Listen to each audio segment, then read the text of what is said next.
The next 30 minutes could change your life.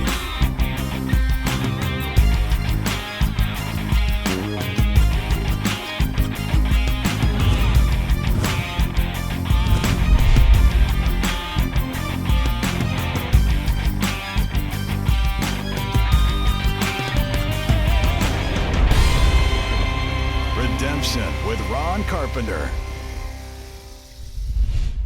I have been receiving so much feedback from you.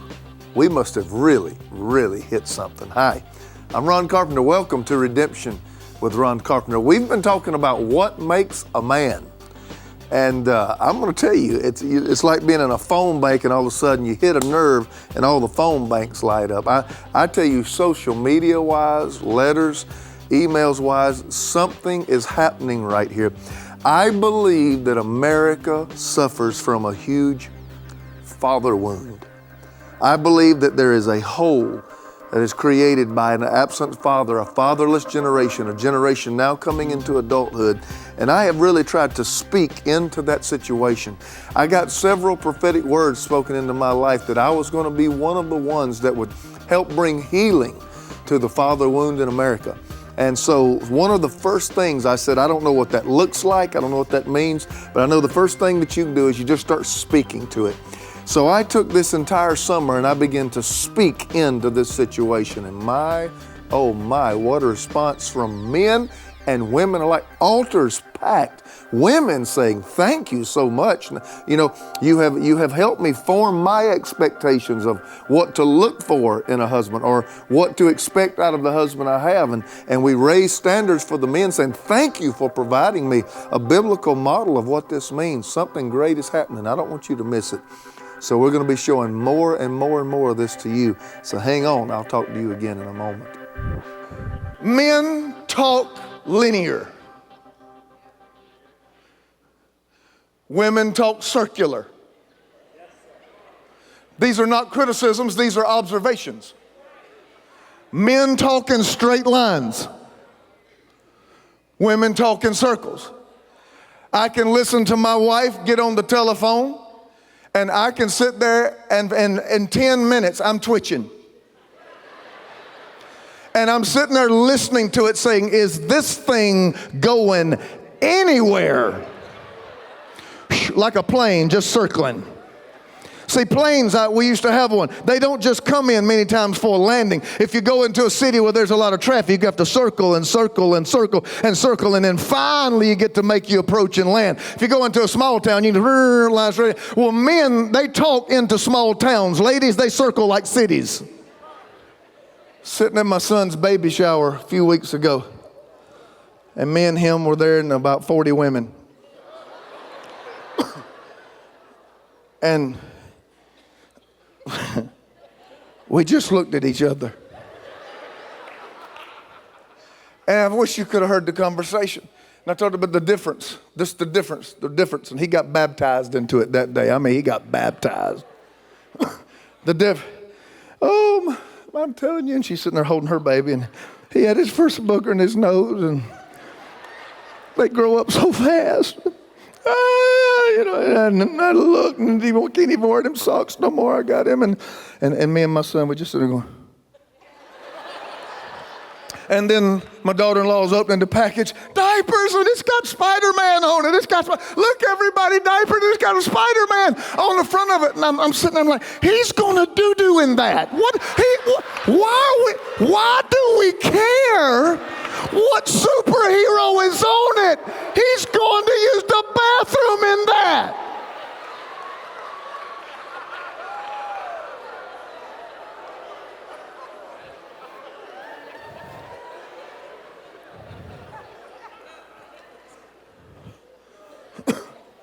Linear, circular. Man, the burden's on us. Yes, sir. Why? Men, ladies, talk about what they're feeling. You want them to talk about facts. You want facts. And they talk feelings. You want soup. They talk about their experience.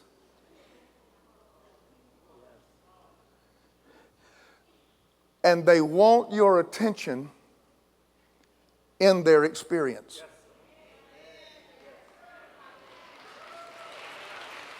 I need some help on the female side. Because they want you to appreciate what went into the soup. Yes,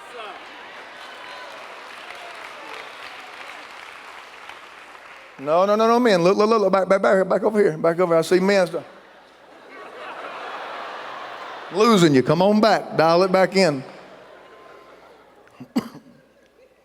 Now, God tells the man,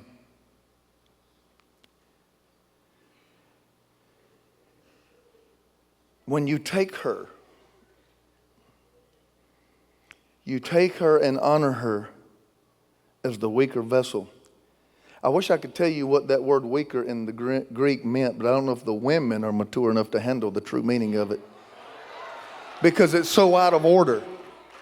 That word weak does not mean weak in strength or weak in stature. It means morally weaker. In other words, the moral strength of the home was never supposed to lie in the hands of the lady. The moral compass of the home was meant to be the father. That when life came and pulled in other directions, he was the one who had driven the pylons of his character deep so that he could hold his family in boundaries in time of trouble.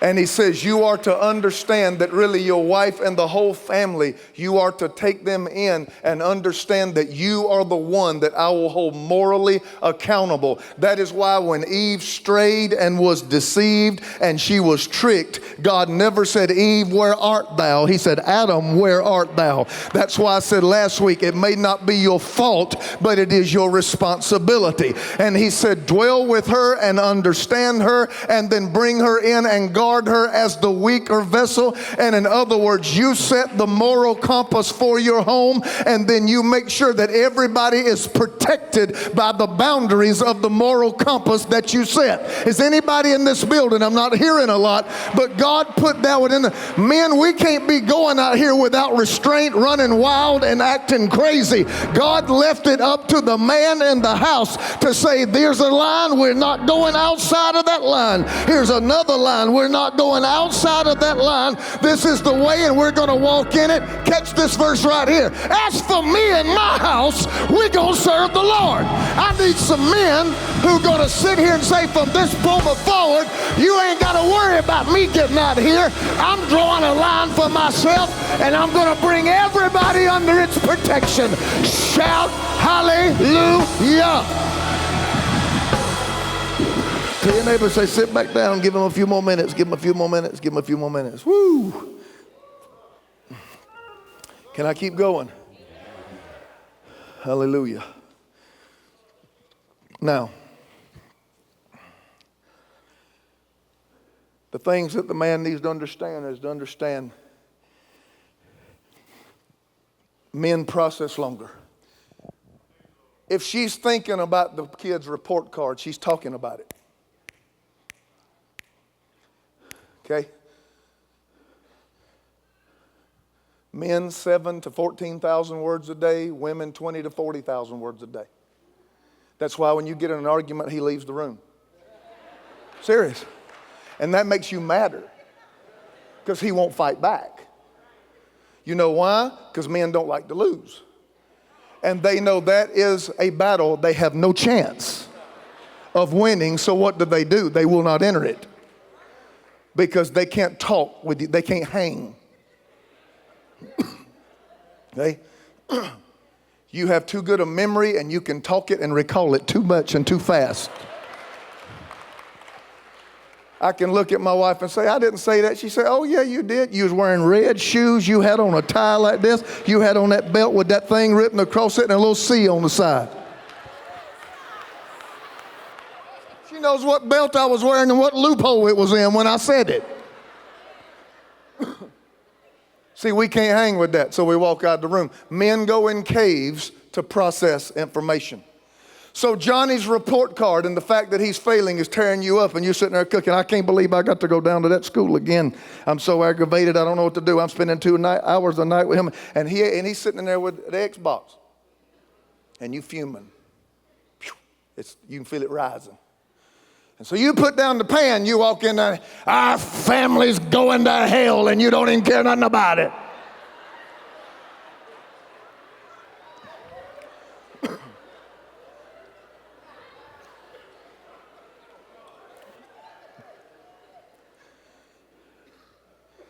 And that's Monday.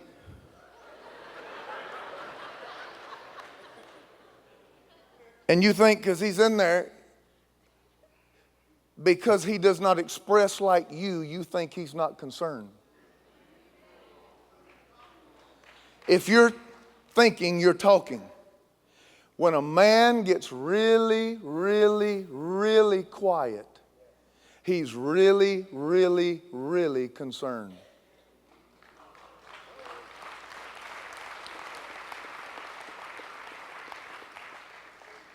And then he'll come back in there about Thursday. You know, I've been thinking.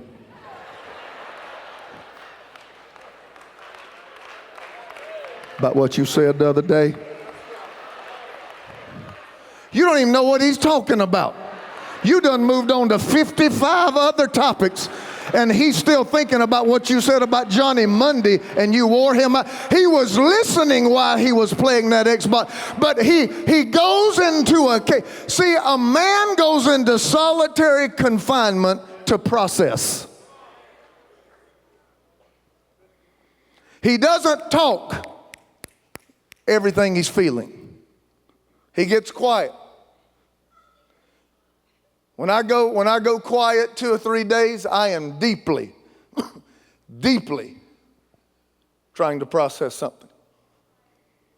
Deeply.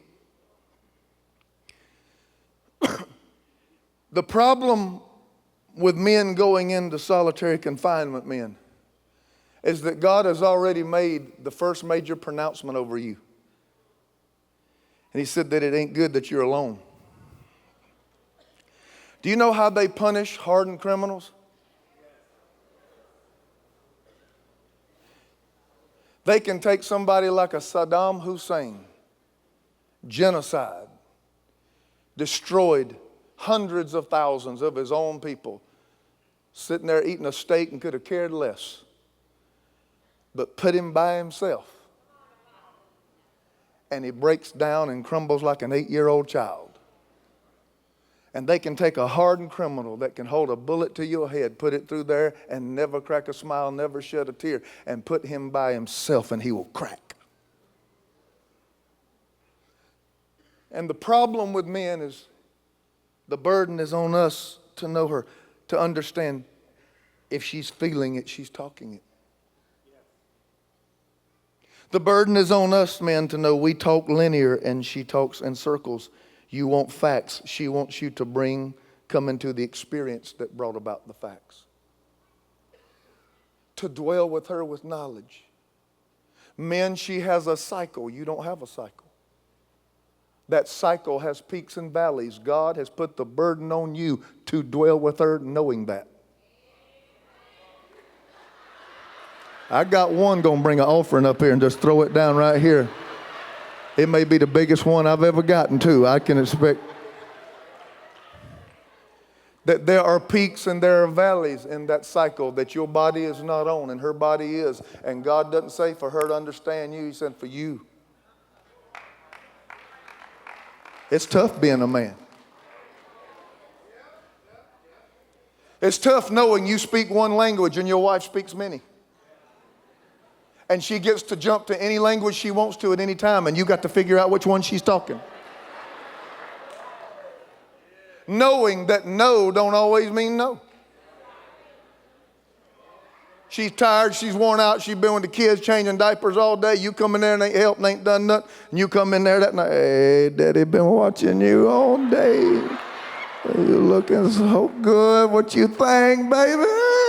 What you think, huh? I'll put on some music. And she looked, just, no! I will shake you now, right here. Okay, that no means no. If you don't believe it means no, proceed. Okay, but let me show you what I'm talking about. Come back a little later. Sweetie, our anniversary's next Tuesday. Is there anything special you'd like for me to do or for us to do an anniversary? No. That's a lie. Men, don't you believe that? That is a lie. That no does not mean the same no as the other no meant. And it is up to you to dwell with her with knowledge.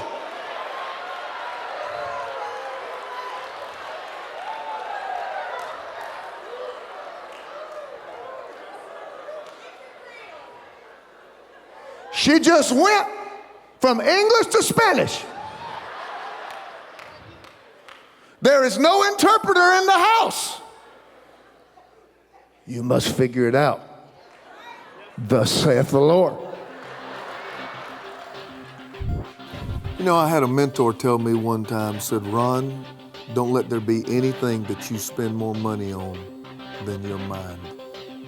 Because if you can change your mind, you can change your life.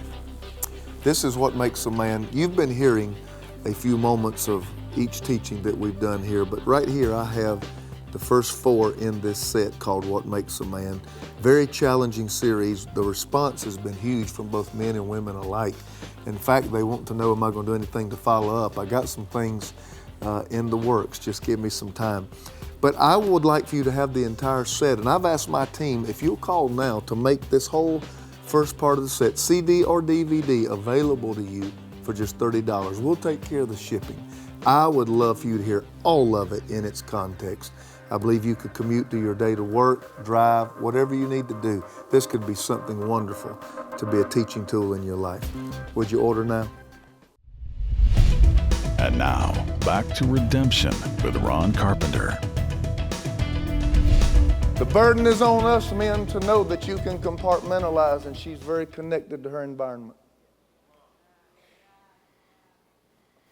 You can come in late night and say, give me a kiss, and you're about to get a kiss, and then you done got smell good on, you done had a shower, you done bathed up, cleaned up, you done sprayed a little bit of Versace on, you come up, give me some sugar, and she, did you cut off the oven?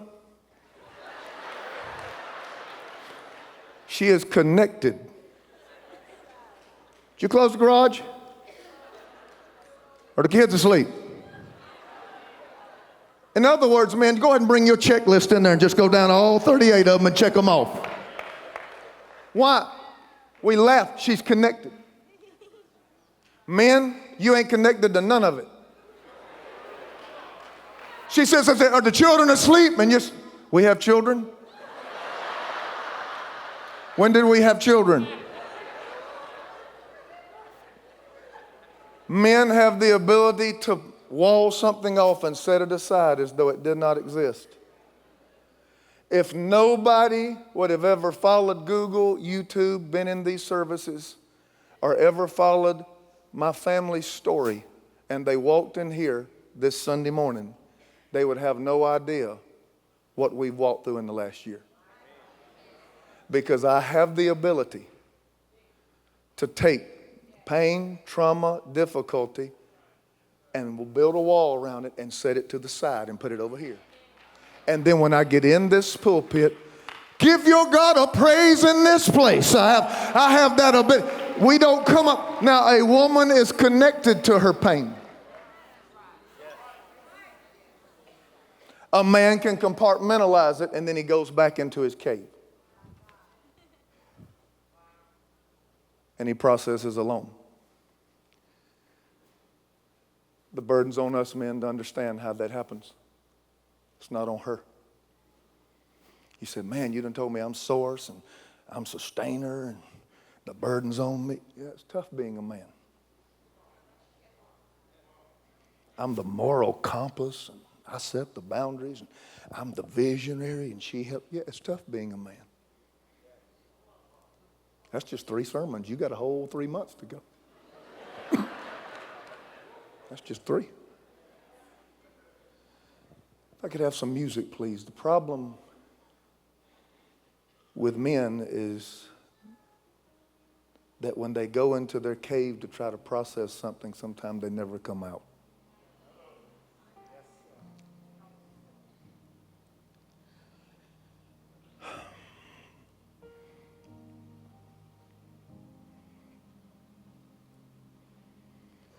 That's the danger of men. They don't come out of their cave. They want to bring stuff into the cave. So they go get another relationship and bring it into their cave. They go bring alcohol or drugs, something to numb the pain, and they bring it into the cave. They go get the internet and they go get perversions and they bring it into their cave because it's not good for a man to be alone. And what I'm seeing in men is not that they don't want to rise up and be a man. It's that they went into a cave a long time ago to process something and they never came out. They went in a cave as an 8-year-old boy and said, "Why did my daddy leave?" And they're trying to process it. And they never came out. They went into a cave at age 33 and said, "Why did I come home and find a note and she was gone?" They went into their cave to try to process it, and they never came out. Why did I lose my job? I gave him 18 years. And he goes back into his cave to try to process it, and he doesn't ever come out. And a man can give you money. A man can give you sexual activity. A man can be in the same room. A man can make sure your nails are did and your toes are did. A man can make sure the gas in your car and the lawn's cut and be in a cave because he can compartmentalize and he can wall off things and never let you know what's really going on. Women, if something's going on, you know it. Men can fool you for 20 years. Just because he's performing does not mean he's happy.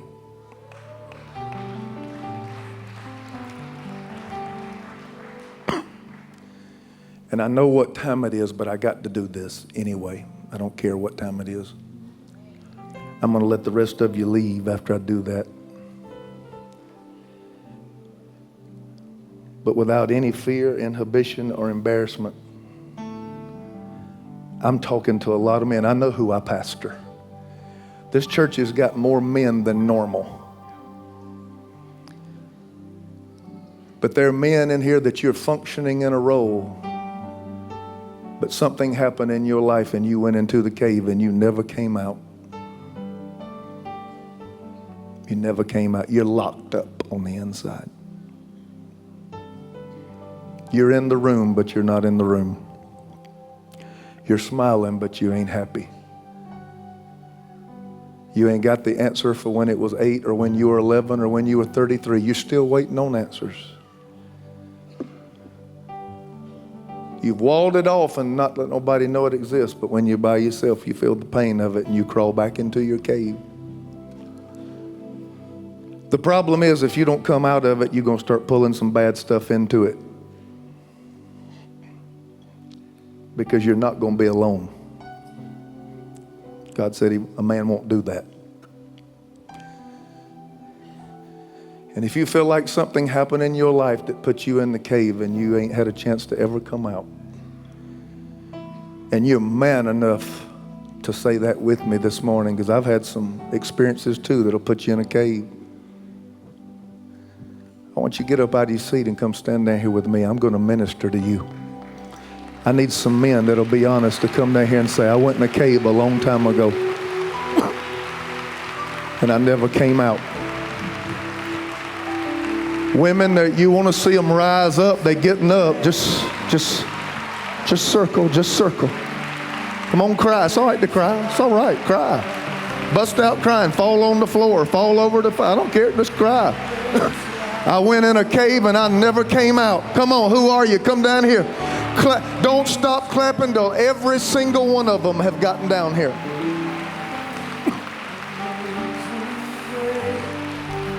Just fill in all around the sides and the front right here.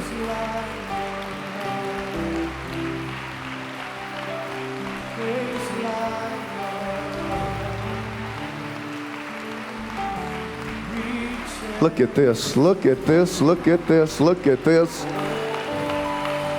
We're getting rid of our pride, getting rid of our arrogance, and we're humbling ourselves. And God said, if you humble yourself, He'll exalt you.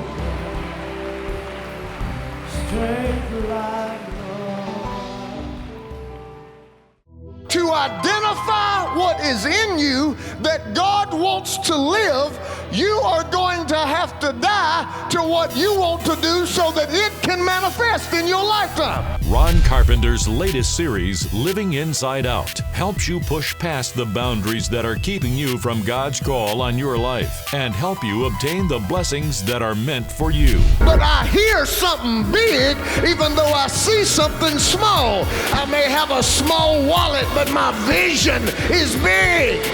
And don't get caught up, neighbor, in what you see.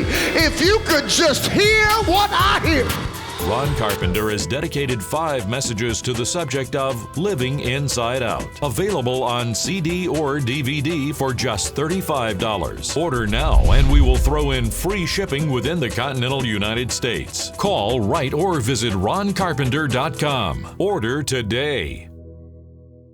I hope that you've been enjoying this, because I certainly know that I enjoyed studying it, preparing for it, and I immensely enjoyed teaching it. I want to speak to a group of people that are our wonderful covenant partners and just tell you thank you so much for what you've allowed us to do. And since 1998, we've come a long, long way with your help. Of course, we are viewer and partner and friends supported, and we need your help to do what we do. This is a local church, but we're trying to take a worldwide message, the gospel, around the whole world. Maybe you've been watching and you say, I'd like to be a one-time giver. Maybe you're watching and say, you know what, this has been a blessing. I'd like to become a monthly giver. For your first month's gift or first time's gift of any amount, I have a gift I want to send you. I just got through with a teaching on mixture that also got a lot of response. And I want to let you know that for your first month's gift of any amount, I'm going to send this to you. And I hope that this is something that you'll put in your viewing or listening archives and receive a lot from. Mixture. Why do we have a lot of things coming out of our life? It's because we got a lot of things going in, and what goes in comes out. I want to invite you to also watch me on Twitter. I want to invite you to watch me on Facebook. I do a lot of dialogue, a lot of nuggets, a lot of scriptures, things God has put on my heart. Go on our online bookstore, browse around, go to our website, find out what's going on. Let's deepen this relationship as we seek to serve you better. We'll be seeing you again real soon, and until next time, God bless you.